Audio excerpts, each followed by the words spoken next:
Beyond the newsroom, where untold story is revealed. Milioni ekikumi ekyaweerebwa ababaka milioni 10 buli mubakawo owa parliament kakati amawulire agavayo galaga anti nabamu okuludda olw'opposition bwe baba nga si bonna nabo baasodde okubanga bafuna ekibuzo kisigalawo. Bannayuganda beebuuza nti ensimbi zino za president nga ye ate oba oliawo za kitavu kya ggwanga ebibuzo ne tubireka awo bibeera byoli yennyini gwe olowooza ki munnayuganda. Olunaku lwaleero amawulire nga gakuba nga gagamba nti ababaka okuva ku ludda oluvuganya nabo be bamu ku basinze okubanga bafuna akasente ako era buli omu akyogerwa bulwenywe nti yafunye milioni 10 bali bazifunye kuva ku parliament ekiro, abalala ne bazifuna okuva ewa speaker ayitibwa Anita Among kitegeeza nti omubakawo naye yandibanga y'omu ku abo abaasodde okubanga barecevinga akasente. Kakati mu mawulire era ge tulinawo amala g'enkuledde olwaleero ab'ebitundu bya Busia benyagala okutandika nabo bano nga babamenyedde ebintu byabwe, wabula bimu ku bye bamenye ojja kwetegereza nnyo nnyini ddala nga ewantu tewali kumpi ku kkubo walinga ewali munda. Kiki bagala okussaawo nze naawe, wabula bino byabadde mu bitundu by'e Busia olunaku olw'eggulo nga bamenya abantu mu mbeera ey'okutereeza ebibuga nga gavumenti weegamba, naye bano bo baasodde okubanga babamenya bati we byabadde.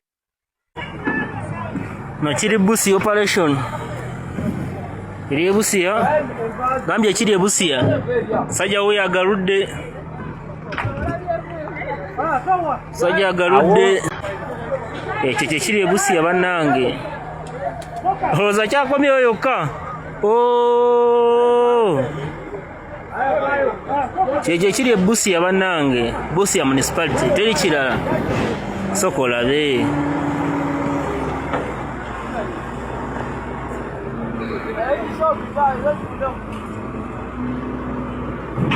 Iyo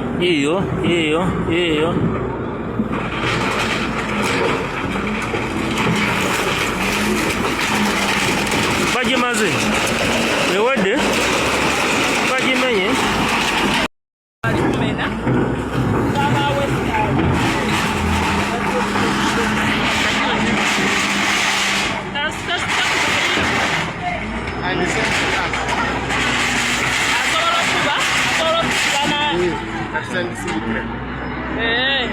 niyo bagijje wano kwikweta kisoboka wano ikweta mu katale akayumba akabeeranga mu mabbali ako wano kwikweta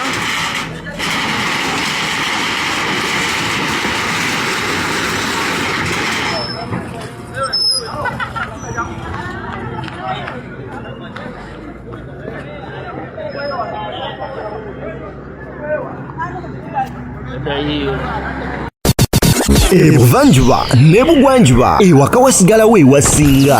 Beyond the newsroom gwe mukutu ogukuleetera ekyo ekisinga katiranga naffe ng'oyita ku noti 771 44 58 ne noti 744 26 41 na bino bikulu tetulanga bafere tetulanga basawo ba kinnansi n'abagwa mu koowa eryo mwebale kutuwagira. Thank you. Abantu b'e Busia tubasasiddeko nnyini ddala kyannaku okuba nti oba oliawo bwe bityo bwe biri ku sayidi zammwe etwongera okuba nga tusabirigana mu mbeera eyo. Bamenye bampera hands ku BTN Media nkweredde amawulire olunaku olwaleero kuwombeefu bungi nnyo vidiyo eno nkusaba ojalakinge akigiyambako kubanga oba oliawo etuuka ku buli munnayuganda ku buli muntu eyeetaaga okuba nga amanya information na biki ebigenda ddala mu maaso. Olwedde ebimu kuyadde mu parliament etteeka erya sovereignty bill ngenda likonako awo kakati nkulitidde n'ebyabadde bafunye batya ababaka omusimbi nina eyasomodde ebyama naye mukulitidde maaso wabula byenjagala okwogerako lyeteeka ku mobile money withdraws nga wano government efunako 0.5 kati eno 0.5 ogirabanga enti naye nene nnyo lwa nsonga nti eno ya reducing abantu kozesa mobile money okusinza ku MTN ne Airtel. Bano nno nga bakubaganye n'ababaka mu parliament era ababaka bavuddewo tebakkaanyizza nabo mu tteeka lino nga bagamba ab'amakampani gano MTN Airtel nti government reducing for example nti bw'oba ojjayo ekiwaya government ne bano balinako 250 okategedde bulungi nnyo kati nga bano bagamba nti ezo ssente ezo ezayongerwamu zagoba abantu okozesa mobile money era rates zakka. Bano nga bagamba nti singa zina ba register I have bajja kusobola kuba nti oba oli awo bafunamu ekyamaanyi bonna ng'eggwanga nti eggwanga lijja kufuna omusolo omungi nnyo lwansonga nti abantu bajja kweyongera okukozesa ki mobile money ekitaliwo essaawa eno nga wano ku ssente ku mutolo gw'oteeka ku ssimu yo bakusala okuweddirewo bakusala ennusu 25 ziri endala simanyi gye ziraga naye zaabwe naye kati ku zino ezoogerwako ezagoba abantu ezayongerwamu ennusu 25 ze zayongerwamu nga bano bagamba nti zandibadde zibibala reduced for example 25 bw'ozigiramu ziba mmeka anyway kangerezeko mitwalo 10 oba gye mitwalo 10 omusolo guno oguggyibwako gubeera ennusu 5 kitegeeza nti baagala gubeere reduced ku 25 gubeere half akwekyo era bo bagamba nti abantu bajja kudda ku mobile money kirowooza mu Uganda abaka bo basimbye ekkuli nga bagamba nti omuntu aba akyakuba essimu neekulukako ffenna we've all faced that simanyi oba gwa kifeesinze nga bagamba nti netiwaaka yammwe eri poor service delivery zammwe imbi nti omuntu omukubira ku ssimu n'omugamba kituufu ssente zange bazibbye zigenze wano muziteematemako buli ali yeewozeko baali bakusazeko ssente n'oweebuza zirazeewa nange kennyini kamakoogera nga babaka bagamba nti mutereze services zammwe okuviira ddala ku netiwaaka okuviira ddala ku nkozesa ate abantu tetujja sobola okuba nga tuyisaawo kyemwagala awo tuli olunaku leero kikirowooza munnayuganda yasange mu comment section kakati essente zabbiddwa ababaka tuziyita zabbiddwa lwansonga nti oba oli awo abantu abamu bwe batyo bwe bagamba naye kati nga ffe nze nganze nyagamba nti essente ezafuniddwa ababaka zavuddewa zavudde mu nsawo ya mukulembeze wa ggwanga oba zavudde mu kitavu kya ggwanga ababaka aba parliament owa NRM mulina Minsa Kabanda ng'agamba nti omukulu yatunze ente ze ate businessman n'atunda n'ennyama n'asobola okuba buli mwaka n'amwa milioni 10 Minsa Kabanda neemukeetedde maaso wabula nina endowooza z'Abannayuganda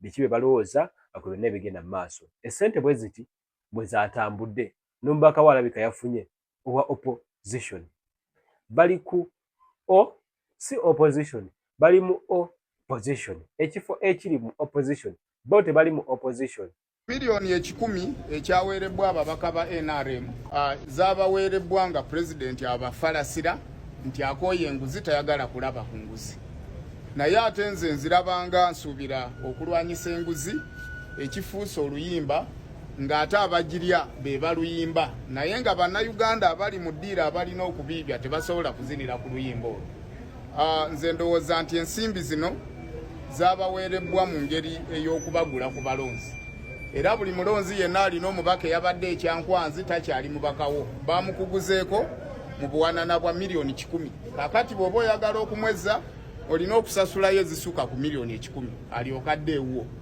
enguzi ennyonnyolwanga ensimbi yonna eweebwa omuntu nga tetegerekeka ki kye zigenda kola oba ensimbi eziweebwa omuntu nga ensibuko yaazo sosi yaazo terambikiddwa oba ensimbi eziweebwa omuntu yenna mu office nga zigenda kumuwugula obutakola ekyo kyalina kola mu butuufu bwakyo zino ensimbi nze ndaba nga zaaweerebbwa ababaka ng'enguzi ey'okubagula in advance basobole okuyisa ebyo pate yaabwe byenaayagala. Abannayuganda njagala mumpulirize because President Museveni is dishing out money, and if you've not gotten, talk to your member of parliament.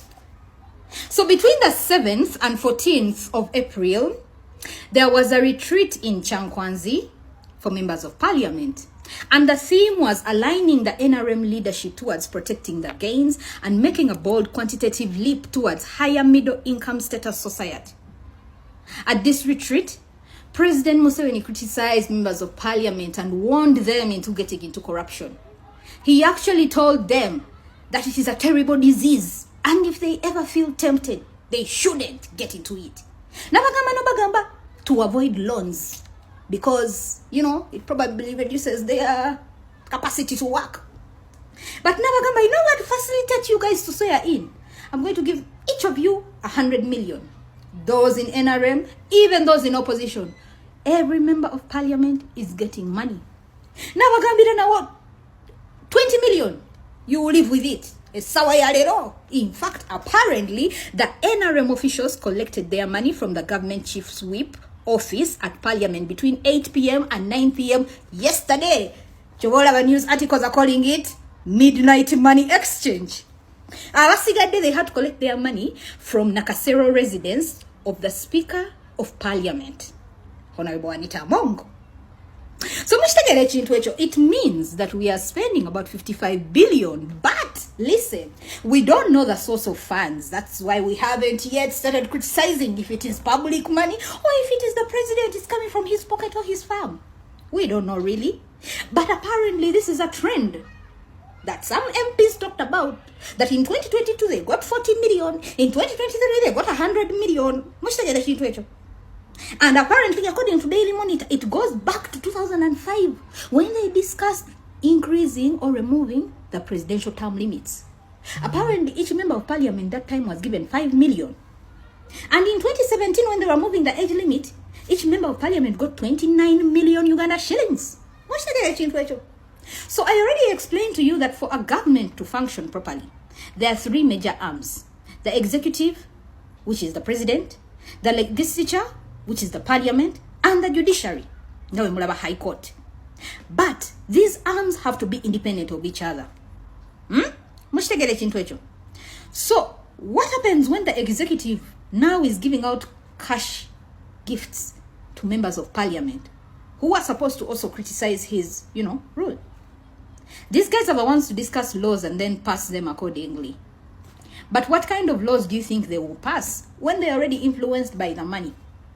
So obviously some members of parliament are like, from the NRM side are like, this doesn't affect anyone's, mental judgment, it's just money bill. Come on. Anyway, guys, so this is the position we are in right now. The executive actually influences the parliament. And for that reason, you don't expect the parliament to pass any laws that criticize the executive. Never, ever, ever. Anyway, the purpose of this video, mbade njagala bajjukiza kayimba ka Ronald Mayinja bwe yagamba nti Afrika teri ayamba kuba ne betwatuma tukiikirira nabo bateeseza mbuto zaabwe. Mune emmotoka ze tulina nkadde batuwe ssente tuguleyo endala. Hey Africa! Anyway, if you're not yet following me on YouTube, guys, gotta go there because I'm still discussing the COVID-19 money. Abali ebijanjalo n'abali akawunga. See you. Kavu President Sente zaagaba teziba za government ziba zize kuba mulunzi wa ntera tutte mu farm. Teziba za government ziba ye mu nsawo ye nga bunoga nti kampe ku baana bange. Ate yatugambye nja kubawaayo ko malembo ongere. Yatugambye abiri amala twongere 8 naye tanaba kituwa kubanga naye agenda kinoonya.